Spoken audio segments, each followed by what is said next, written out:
మన చుట్టూ చాలామంది ఉంటారు. నవ్వుతూ ఉంటారు, మాట్లాడుతూ ఉంటారు. కానీ వాళ్ళ మనసులో ఏం జరుగుతుందో ఎవ్వరికీ తెలీదు.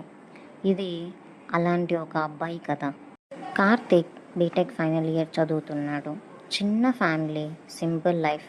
మార్నింగ్ లేట్గా లెగవడం, కాలేజ్కి వెళ్ళడం, ఫ్రెండ్స్తో నవ్వుకోవడం, రాత్రి ఫోన్ చూస్తూ టైంపాస్ చేయడం. బయట నుంచి చూస్తే తన లైఫ్లో ప్రాబ్లం ఏమీ లేదు అనిపిస్తుంది. కానీ ఒక స్టేజ్ నుంచి అన్నీ మారిపోయాయి. కాలేజ్లో ప్లేస్మెంట్ స్టార్ట్ అయ్యాయి. ఒక ఫ్రెండ్ జాబ్ తెచ్చుకున్నాడు, ఇంకొకడు తర్వాత రోజు సెలెక్ట్ అయ్యాడు.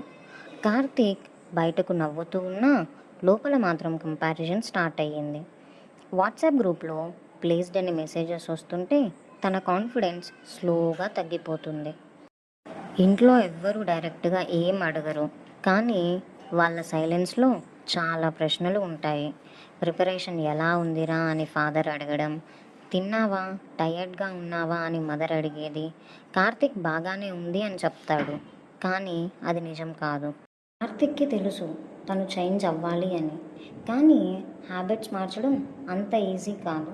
రేపటి నుంచి సీరియస్గా స్టార్ట్ చేస్తా అని అనుకుంటాడు, కానీ నెక్స్ట్ డే మళ్ళీ సేమ్ రొటీన్. బుక్స్ ఓపెన్ చేస్తాడు, 5 మినిట్స్ తర్వాత ఫోన్లో రీల్స్.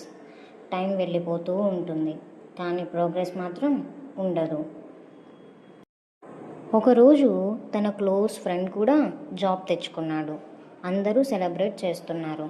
కార్తీక్ మాత్రం పక్కన నిల్చొని చూస్తున్నాడు. అప్పుడు ఫస్ట్ టైం తన మైండ్లో ఒక క్వశ్చన్ వచ్చింది, నా లైఫ్ ఎక్కడికి వెళ్తుంది? ఆ రోజు తర్వాత కార్తీక్ ఒక డెసిషన్ తీసుకున్నాడు. బిగ్ చేంజ్ కాదు, స్మాల్ చేంజ్. మార్నింగ్ కొంచెం ఎర్లీగా లెగవడం, ఫోన్ యూజ్ చేయడం తగ్గించడం.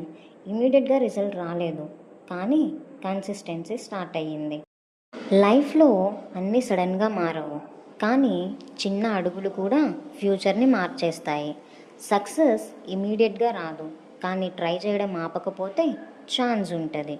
మీరు ఇప్పుడు ఎక్కడ ఉన్నా నెక్స్ట్ స్టెప్ ఏంటి, అదే ఇంపార్టెంట్.